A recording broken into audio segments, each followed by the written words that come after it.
We're going to look at chapter 11. It's all about using arrays. And we do have the example that was on our page. I'll just show you where I got that in module 6. This is the example that I'm going to go through. It's a project. And by the way, just in case you're not sure how to get this project open in your NetBeans, what you want to do is to click on this. That'll give you a download of a zip file, okay? And if you open up that zip file, you'll see a folder. Drag that folder into your htdocs, and then it should be available to you when you fire up XAMPP, or when you fire up NetBeans, actually for both. So I'm going to start off with array 1 here. And what we're going to do is we're just going to look at some array functions. As you know, I think, what an array is, it's a set of values with one name. Arrays exist in all programming languages. Here's the document, by the way, for this week. It's just a set of values with one name. You can also think of it as a single variable with multiple slots for values. And that's actually kind of a handy way to think of it very often. The individual components of an array are called the elements. And typically, you can access an element once you create the array by its index. Indexing starts at 0 for numeric arrays. But we also have associative arrays in which the indexing is done with strings. And in that case, we access each element with its key. The key is a string. Incidentally, what PHP calls an associative array is called a dictionary in some other programming languages, just in case you've encountered that elsewhere. So if we take a look at our example here, here you see a numerically indexed array being created called $array. And we use the array function, and we've got a comma separated list. And notice that you can mix up numbers and strings. PHP doesn't care about that. PHP is a scripting language, so it's kind of fast and loose with how you can handle data. Now, if you want to use that array, we use square brackets and the index that we want to display. So that should display the value at index 1. Well, indexing starts at 0, so I think that's going to display Federer. This has got a tennis theme to it here. I like playing tennis, and I like watching it on TV. Now, I want to run this, so how am I going to run this thing? Well, I'm going to go to my XAMPP control panel and hit admin, open up chapter 11, double click on array 1, there it is. That's the easiest way to test your code in whatever browser you're using. Okay. So notice the different indexing here. Are you okay with that? Now we can overwrite a particular element. In this case, we're going to change element with index 3 to Djokovic. And so that's going to change our output down here when we copied it. I hope that's fairly straightforward. If you have a question, go ahead. Anytime you have a question, just go ahead, or you can put it in the chat window, whatever you wish. All right, let's start with look at number 2, if you're okay with that one. There's a range function that's very, very powerful that you can use in PHP, and that is available to you. You can specify 7, 10 to quickly create an array with values 7, 8, 9, 10. It'll be from 7 to 10 inclusive.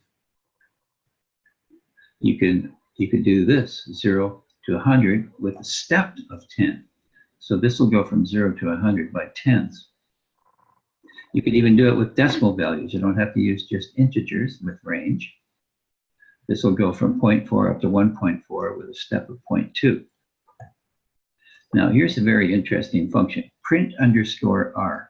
If you put the name of an array inside the parentheses of that function, it'll just dump that array out to the screen. Now, this is something that you'd never want to do in an actual application or on a web page. But when you're developing, sometimes what you think is in an array is not really what's in the array.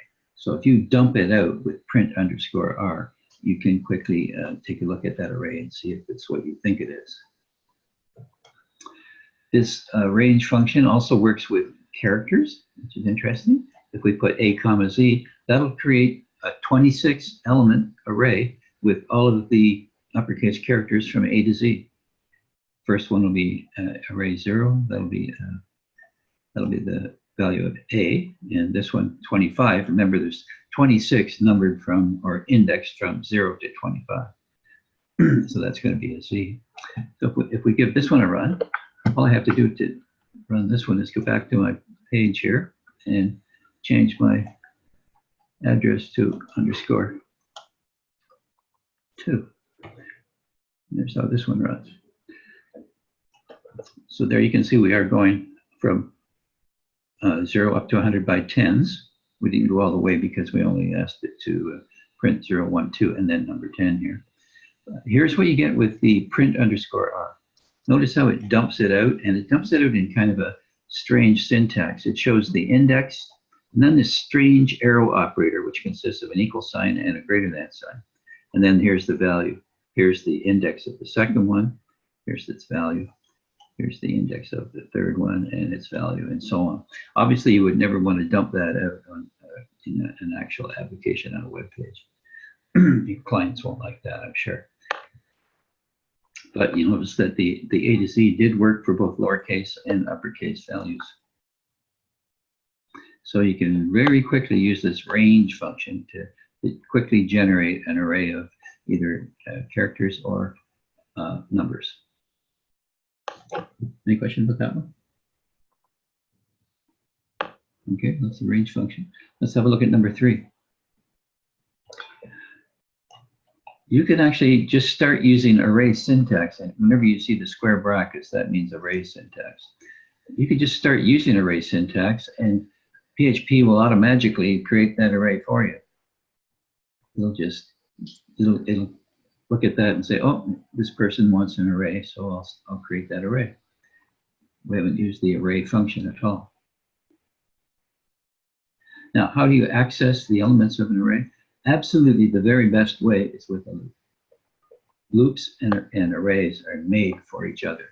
And you can very nicely go through an array with a for loop, set up like this, using $i equals 0. Remember, that's the index of the first element. I'm using 3 here because I know there are 3 elements in this array. A possibly more secure way of doing that would be to use the count function like this.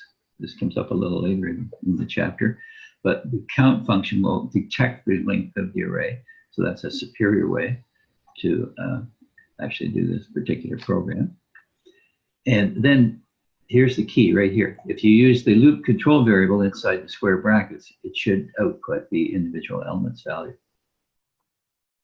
Here's how the same thing could be done with the while loop. Now, the thing with the while loop is dangerous if you don't remember to increment the value of your loop control variable.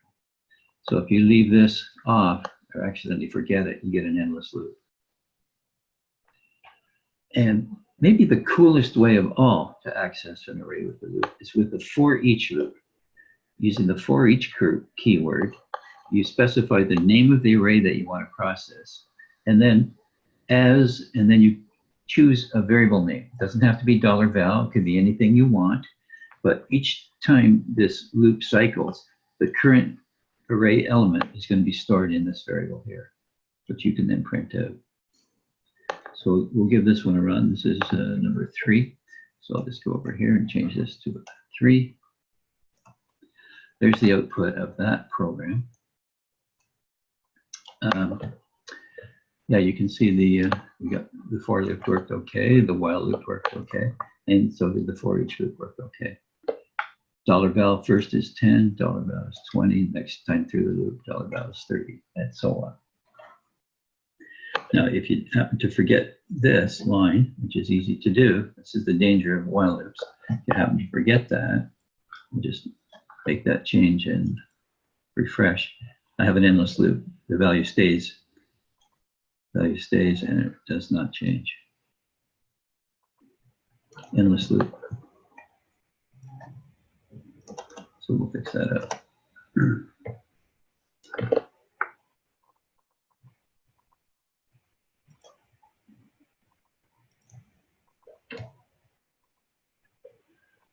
Okay. Hope you're okay with that one. Loops and arrays made for each other. Absolutely. Let's look at number 4. Now, here's a really cool type of an array called an associative array. It's called an associative array in PHP, and the keys are, the indexes are strings, and we call them a key in this case. So here's a key value of 88, key accounting value of 95. And you'll notice the arrow operator, which consists of 2 keys, the equal sign and greater than sign. So here we have actually a 3-element array, 3 pairs of key value, key value, key value.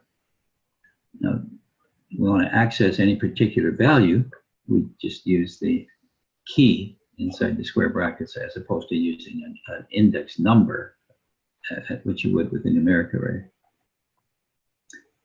This will change the value in, oh, this is a different array here, book cost. Yeah, this automatically creates a new array. Yeah, this is automatically done here. We start using array syntax, and PHP detects what you're trying to do and creates that array for you. So now we have a 2-element array, associative array called book costs. Now, when you want to output the information using an associative array, you've got various choices. You can, if you wish, put the value inside, if you want to interpolate it. Now, remember, if you want to have the value in a variable displayed inside of a string, you want to use a double-quoted string. Well, you can get into some kind of ugly situations, you might think, when you're using an array inside of a string. Well, actually, it's not that bad. You can actually do it the easiest way, is just like this. Don't bother using quotes around the key, as in this case. But if it concerns you, you can use quotes and insert the whole thing inside a set of curly braces. There's an opening curly brace and there's a closing curly brace. So I'll just give this one a run. This is array 4.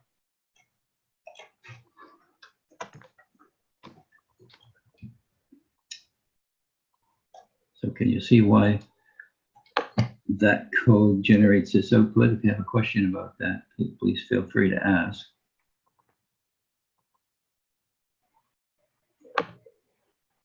This one here didn't have to be done this way. Could have been done a little bit easier. Could have taken this out, could have taken this out, and then I wouldn't have to put this inside quotes. Notice it's complaining because it is inside quotes.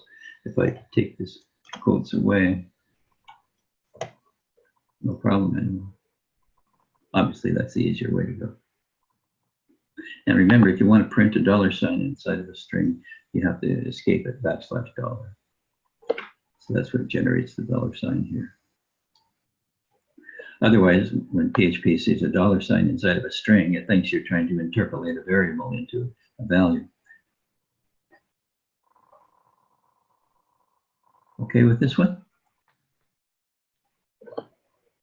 If I save this one and refresh it, it should run the same way. And it does. Not hearing any questions. I'm going to carry on. Here's the next one then is number 5.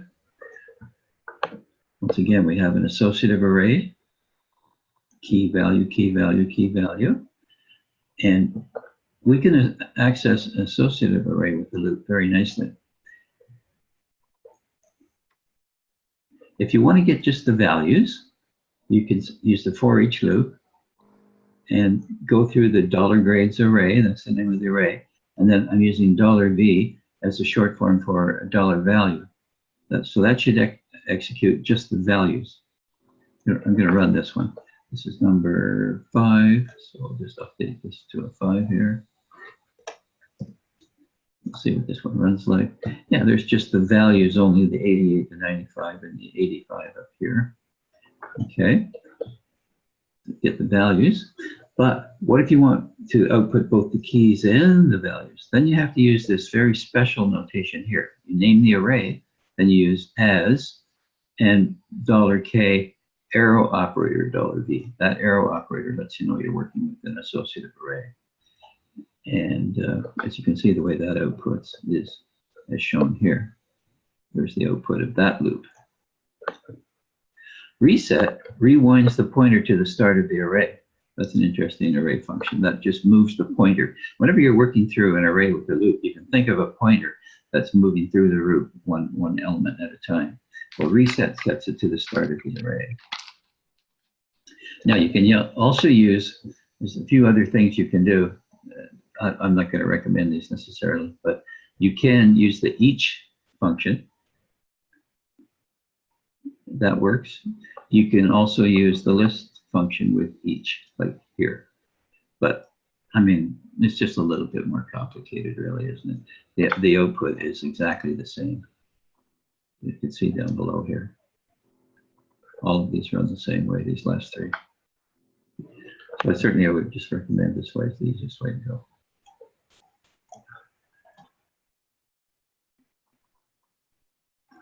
Any questions about that one? Okay, let's go on to number 6. Stop me if I'm going too quickly here. Okay, now look at this. Here's an array called $Lotto, in which each element is also an array. So what we have here is an array of arrays. Each element of the array is also an array, because we're creating 3 arrays inside of this array. Now, when you want to access a value out of, this is what we call a 2-dimensional array. This is a 2D array. When you want to access a particular element, you have to use both its row number and column number. So this means row 1, column 5. Now remember, though, that indexing starts at 0. So this is actually row 1 here. Column 5 is not the 5th one in, it's going to be the 6th one. So I think that's going to output 48. Let's check it out when we run this one. We'll run it here. Yeah, we got a 48 for that. The last number in row 2 is a 48. The third number in the last row, last row is index 2 for the row, and here's the column, which would be the 3rd one in, and that would be, in fact, 33. Okay, now if you want to access the whole thing, you need a set of nested loops. I've got a for loop, and then inside of that, I've got another for loop. The outer for loop goes through the rows. The inner for loop goes through the columns for each row. So notice I've used $row here and $call just to help me keep everything organized. And then here's the secret. You use $row inside the first square brackets and $call inside the second one. And I'm printing them all out on one line here with a couple of spaces. So I'm using a non-breaking space entity. So that's why we get this output here. Okay, multi-dimensional arrays. There's no limit to how many dimensions you can put in an array. You could maybe think you can use a 3-dimensional array. And the way that would work is each one of these arrays would have sub-arrays within it. And you might wonder, well, why would you want a 3-dimensional array? Why would you want a 2-dimensional array? Well, a 2-dimensional works for a lot of tickets, as you can see here. And it's also could be used to identify any character on a printed page. A printed page consists of rows and columns, right? Well, any particular character, each individual character on that page can be identified by its row and its column. That's for a page. What if you want to do a whole book? Then you'd have to have a 3-dimensional array. The first first part of the indexing would be for the page, and then you have the row and the column after that. So with a three-dimensional array, you can actually keep track of every single character in the book if you wanted to.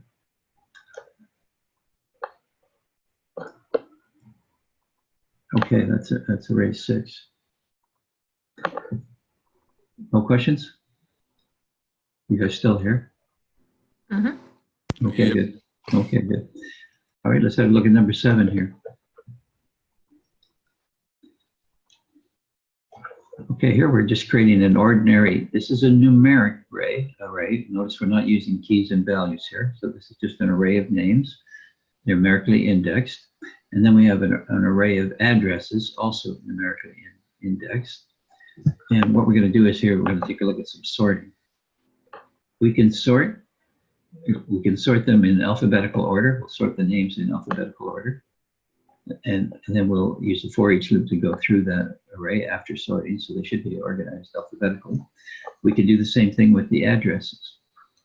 But let's see what the output of this one is. Might be surprised at the output of this one. And it brings up an important point about sorting.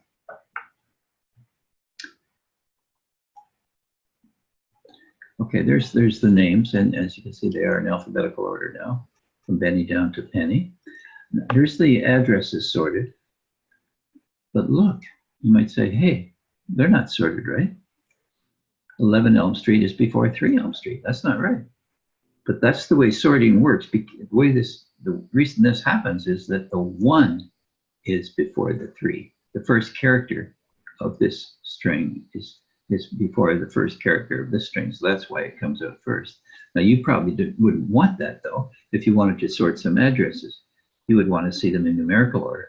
Well, to do that, just add sort numeric when you do the sort. That's a constant, and then you could see that it does properly put them in the right order. I'll tell you, it's very hard to think of something that they didn't think of for working with arrays with PHP. It's just so many features. It's staggering. In fact, I don't even bother to memorize them as a rule. Just realize that they're probably out there and you can look them up. And in fact, back on our page, let's go back to our course page for a second. Go back to the module. Put a link out there to some array functions. Yeah, right here, there's a link.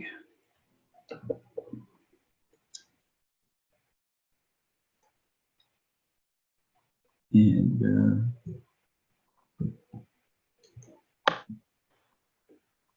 there it is.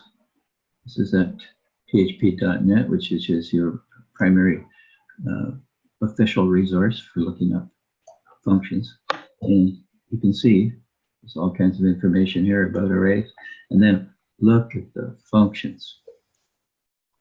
Staggering. Look at them all. Unbelievable number of functions. And what's cool is you get examples for them all too. If you click on any one of these, you'll get examples. So we just did a sort. Let's just see if we can find that. Should be here in the list alphabetically. Yeah, there's sort, and it gives us look at different ways we can sort, not just regular and numeric. Regular is a default, by the way. But then look, you get some examples for each one. Outstanding resource. php.net. Use that resource to study your PHP. All right, back to our problems here. So we've got these names all sorted. I guess we're ready for number 8. Let's look at number 8. Here's number 8. This has got an old Tampa Bay Buccaneers list of players and their position. I'm using as this is an associative array. The key is the position. The value is the player. So key value. Okay, for 4 famous ex-Buccaneers. Now we're going to sort these. A sort should sort them, and this should sort the values. So I think you'll see that if we go through this, with the for each loop, they're going to be sorted by alphabetically by the player names. But we can also sort them with the keys. Ksort sorts by the keys. So that'll put the keys in sorted order. And to verify that, we'll use the special associative array syntax using the as and the arrow operator. It's easier to read, by the way, with a little space on either side of the arrow like this. We'll save that with that change. And we'll see what it looks like. Back here, number 8. Yeah, there are the player names alphabetically, as you can see, from Allstock to Lynch. And here we have the sorting by the keys, fullback first, strong safety last. You can see they're in alphabetical order, the keys. So you got a K sort, you can sort the keys, you can sort the values, A sort by the values. Let's look at number 9. Okay, here we're creating an array. This is just going to be a numerical indexed array. As you can see, we don't have the special associative array syntax here. And what we're going to do here is we're going to use the array pop. Array pop pops off the last element of the array. So that's going to eliminate sap. Or sap is gone after this line executes. Push adds on to the end of the array. So this will add Manning onto the end of the array push. Now here we can do what's called an AR sort. AR sort. So this is going to be a reverse sort of the player names. Player names sorted in reverse. A means you're sorting the values. R is reverse. So let's see what this one runs like here. This is number 9.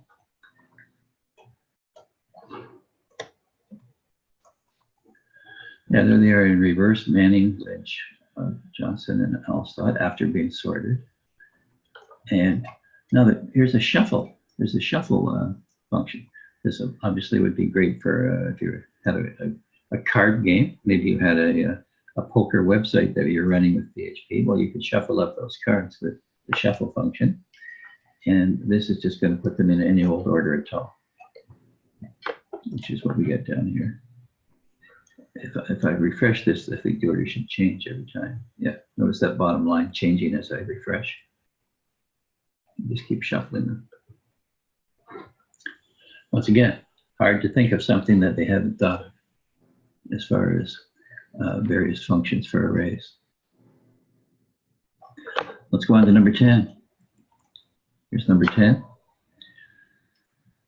Now this is another surprising thing about PHP. No index at all here. If you just start using array syntax like this, PHP will assume that you're creating a numeric array, and it's going to, the first one's going to be index 0, the next one's going to be index 1, and so on. Remember, we can always check that with print_r. That'll just dump our array out to the screen.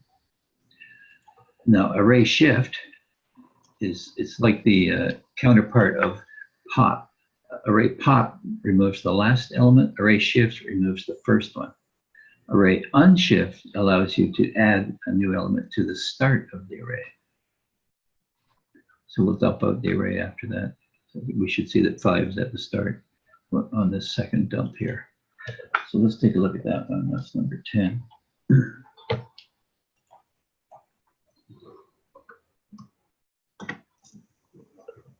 Yeah, there's 5 at the start of the array. Now, what's interesting about the output here is this is not an associative array. We don't have any key value here. We created a numeric array up here. So look at what we get in the output. It gives us output as if it were an associative array, which leads me to believe that all arrays in PHP are associative arrays. It's just that in some cases, the key, if it's a numeric array, it's an associative array in which the keys are digits, starting at 0. So print_r will always give you this look. And you'll notice that when we did shift, we got rid of the first element. So that got rid of the 10. You'll notice that there is no 10 in this second array.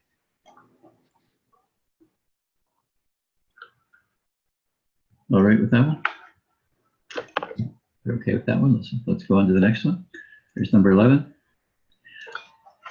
Okay, here we have an associative array, and this is a common way that associative arrays are entered. It just makes it real easy to follow what you're doing when you stack them up like this. Just make sure that each set of key and value you follow with a comma, except for the last one. You want to put a comma after the last one because you have no more to add. So we have key OH for the state of Ohio, FL for Florida, and so on. And what we can do is we can get just the keys if we want. We want to get just the keys. There is an array keys function that'll create an array of keys. There also is an array values function, which will make it an array with just the values. Now we're going to dump those out with print underscore R. And this is really interesting. Look at this one. There's an array flip function, which flips the keys and values. So the keys become values and the values become keys. And we'll see that in our output here for number 11. So let's take a look at that one.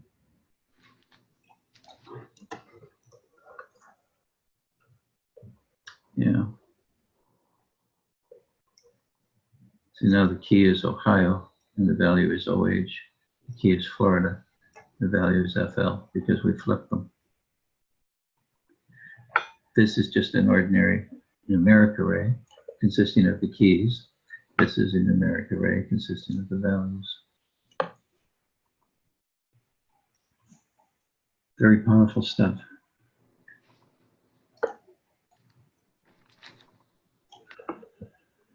Okay, moving on. Number 12. Now here's an interesting array with a number of digits in it. This is just a numeric array, and all the values are integers, as you can see. And we have repeats. And that makes this a good example to use with the array count values function. Array underscore count underscore values. And what that does is it'll give you a frequency distribution of how many times you get each value repeated. And because we created that new array as $freak, we can then use for each to go through that for each element in $freak as key and value. We can echo out the count for each key. So when we do that, we get a really nice output.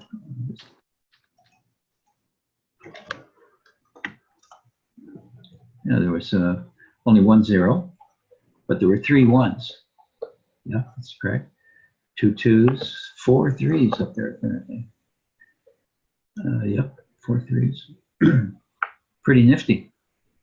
Don't have to write some code, right? Instead of obviously you could write a program to do all this for you, but it would probably take about maybe 12 lines of code to write this function yourself. Well, it's built in. So whenever you're working with arrays, before you start writing your own custom function, check php.net and see if there's already an existing array function for what you want to do. It's quite possibly there is one.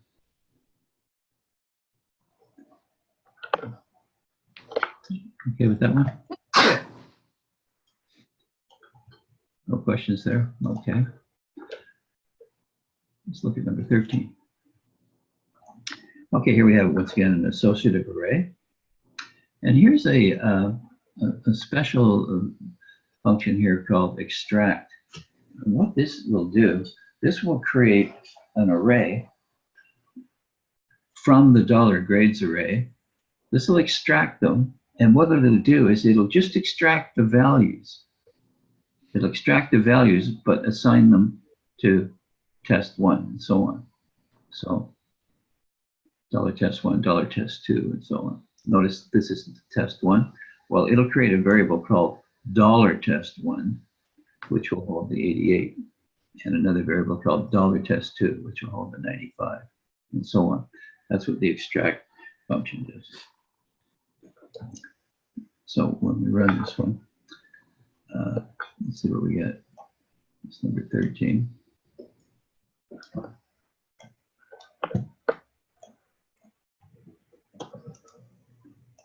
Apparently the average is 91 when you add those three up and divide by 3.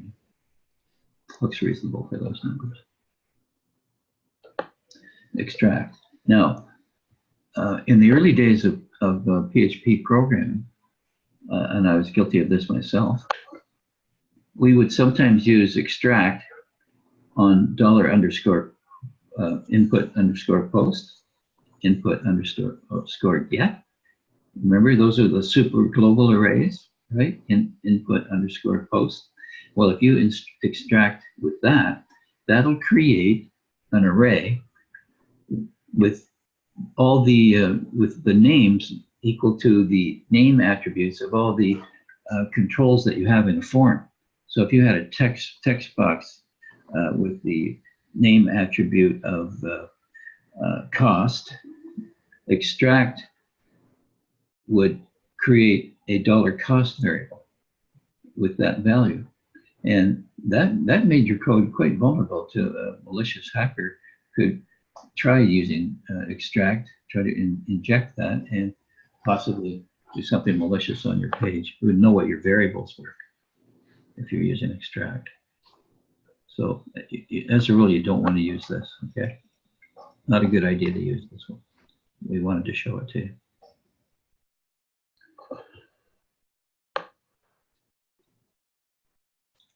Look at number 14.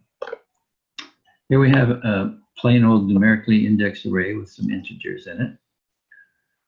And we're going to try and make it an array slice. Array slice will take a slice out of the array, the named array, starting at index 2 for a length of 6. So this is the start, and then this is the length. So actually, it's going to start here and get 6. So that would take it up to there, right? That's 6 values. No, that's 7 values, isn't it? Oh, wait a minute. That's index 1. Index 2 is here. There's the 6 values. I almost made the mistake here of thinking this was index 2, but that's index 1. 0, 1, 2. So from 2 to 6 would be from 30 to 40. And that makes a new array called $nums2 with those values. And we'll see that when we dump it out here. Now, the counterpart to that is array splice. Array splice will remove values 30 to 40 from our $nums array. So what that does is starting at index 2, remove 6. So that'll actually, we'll see that they'll be gone. These will be gone. We'll have a smaller 4-element array. Okay, and we have another example down here with an array called nums4. What we can do is we can, after we've done the splicing, we can insert another array at the end if we want, optionally. Let's see what this one looks like. This one was number 14.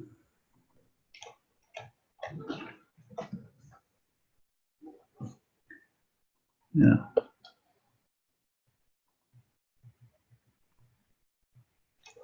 Okay, as you can see, we did get rid of these guys for the first.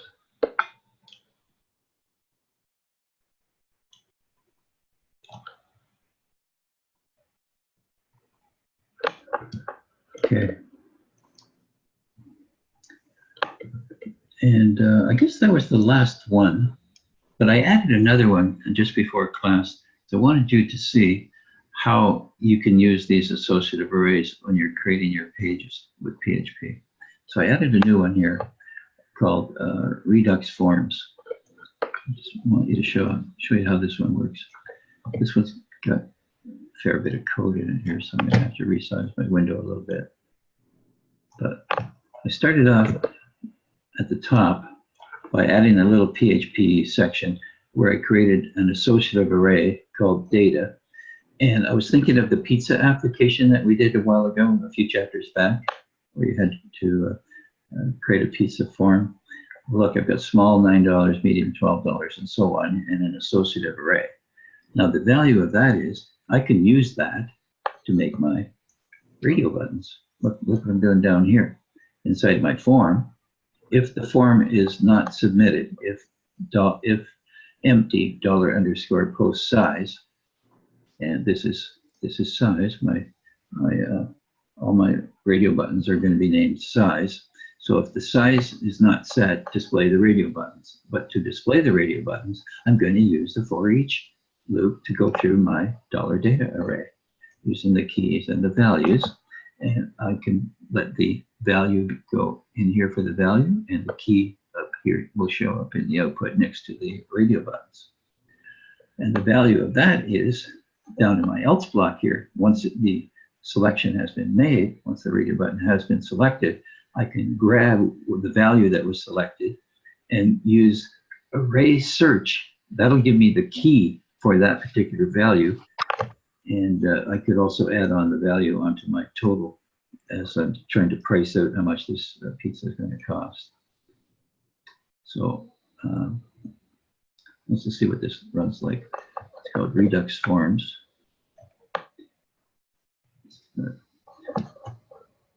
What I'll do on this one is I'll just go back to localhost chapter 11, and that'll give me my big list and Redux Forms at the bottom here. Okay, so there's the radio buttons created with code, but created with code using the associative array. And if I make a selection here, I've selected the family size, and there's the $20 value that was in the family size, which is what we had up here for family. So that's where this can be very cool, using associative arrays to create your PHP and also to help you with processing it a little bit easier. I guess this would have been nice to have before we did the pizza application, but it really wasn't necessary, but it might have made it a little bit easier.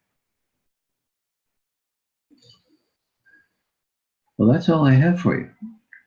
What we want you to do for your assignment, let's just take a look at the assignment for this chapter. The assignment requires you to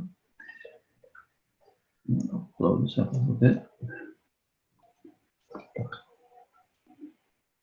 It's got a couple parts to it. Part one, you want to create an associative array for 5 or 6 members of Trump's cabinet. Apologies if that's painful for you. You can make this all up. Use positions as the keys and names as the values. Okay. Then you want you to sort the array in ascending order by the values. Use a for each loop to display them, the keys and the values. So here you can see that's the output here.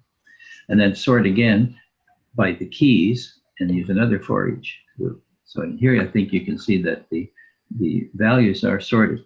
Mattis comes before Pence, Ross follows him, Tillerson, and then Trump is at the end alphabetically, right? That's sorting by the values.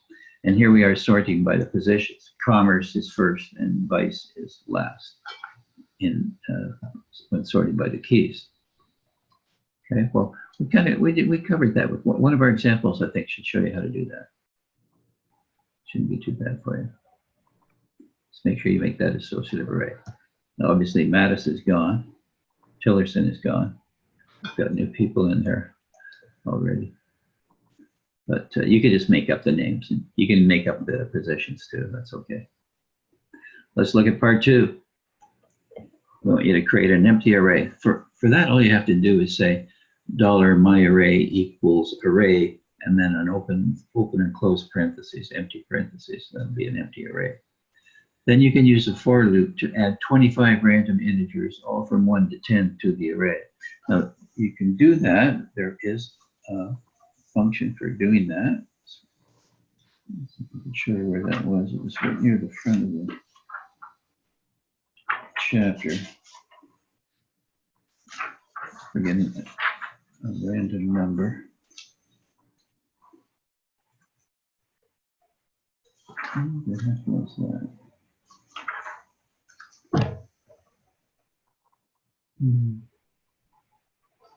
somewhere near the start of that chapter, there was a function. Oh, it's actually on page 335.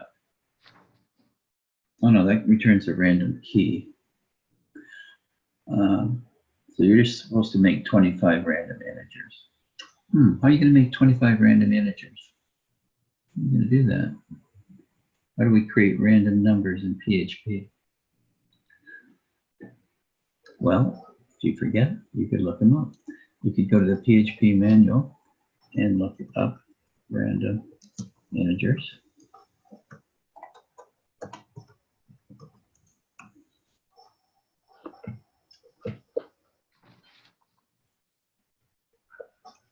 Generate a random integer. There's a rand function for that. And you can specify the minimum and the max. So when you use rand function, just specify minimum. Always some examples down here. Let's see. If you don't specify anything in the parentheses, you don't know what you're going to get. But this means between 5 and 15. So that's where the 11 came from. Okay, let's see what else we had to do back there. So you create 25 of them, all from 1 to 10. Well, obviously, there's going to be some duplicates. If you're generating 25 numbers from 1 to 10, you'll have lots of duplicates. So you want to sort those and then use a for each loop to print them out. Here's what I got for that. I always do these problems first, by the way, and then make up. I write the programs first and then make up the problem. So there are the numbers, and then we add them all up. Let's see how we're supposed to add them up. Use an array function to display the total. Well, there's an array sum function for that. There's a special function for that, array underscore sum, which will give you the total of all those numeric values. That's what we want you to use there. Now look, 1 occurred 3 times, 2 occurred 3 times, and so on. That's the array count values, right? We looked at that example earlier tonight. So I think you should be able to do that one okay. Now, this one here is a little bit tricky. We want you to create a 2-dimensional associative array for 3 NFL team partial rosters. You don't have to obviously go through the whole roster. And I apologize if you hate football, and myself, I'm not a big football fan now that all the information is coming out about how it damages your brain. Even although I played, I was a quarterback in high school, so that might explain a few things about my brain. Anyway, here's the Patriots, who I despise, although they won the Super Bowl again. And so I went for the Buccaneers, and you want 3 associative arrays inside the outer array, right? So you want an associative array of 3 arrays. Each of the inner arrays has to be an associative array for a football team, but you can make it up. And you don't have to have the same number. Notice in this case, I've got only 3 hats and 4 fish. Fish being, of course, the Miami Dolphins. These football players don't know that a dolphin's a mammal. Anyway, what we want to do is display the team names and the rosters in the sample output. So that's what we've got going on here. This is the output of the 2 arrays. Now it's going to require 2 for each loops, nested loops to display them. So that might take you a little bit of experimentation, but it's not terrible. There is a little bit about multiple dimension arrays in your textbook. And let's see, it starts on page 336. 337 shows you a graphic of an array of arrays. And if you look at the top of 339, the very second example has some code that adds values to an array of arrays. Well, you don't need to use that, but you might find that useful for reading the array of arrays after you create it. You're going to type in you're going to hard code the array of arrays for the teams, kind of like shown at the bottom of the page. Yeah. That's basically, that's the code you're going to need for the assignment at the bottom of page 339 to create an array of arrays. Notice how it's being done there with an array called $cart. 2 arrays. Well, you're going to have 3 arrays, but they're going to be for football players. Any position, any name, you can fake it. You don't have to. And you don't have to use team names. I don't care what you put in there. But you're going to use that, and then you're going to need nested loops in order to process it to generate this output here. So have fun with that. It's a nice, nice challenging example, that last one. I'm done. That's all I wanted to show you tonight. Boy, you're a quiet group tonight. No questions? No background noise either. Very impressive. Thank you for that. Everybody's system seems to be working properly. We don't have any feedback. Well, if you're okay with that, then I'm going to finish up.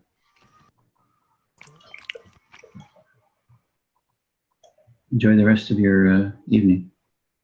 Well, thank you very much. Thank you. Bye now. Bye.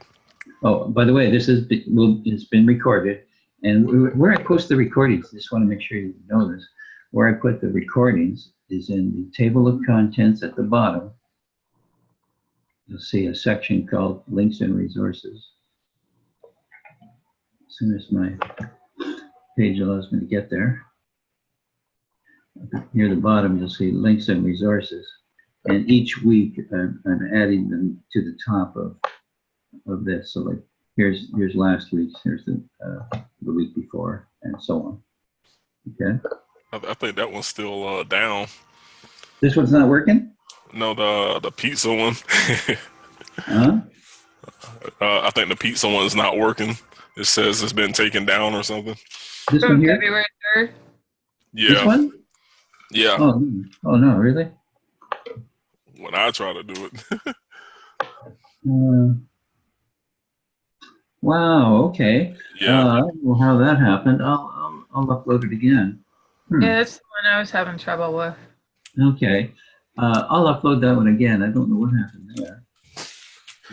No problem. I'll fix that up. Thanks for the heads up on that. No problem. Okay. All right. Well, thank you very much, folks. All right, thank you. All right, see you later. Take care. Keep busy. Keep in touch. Thank you.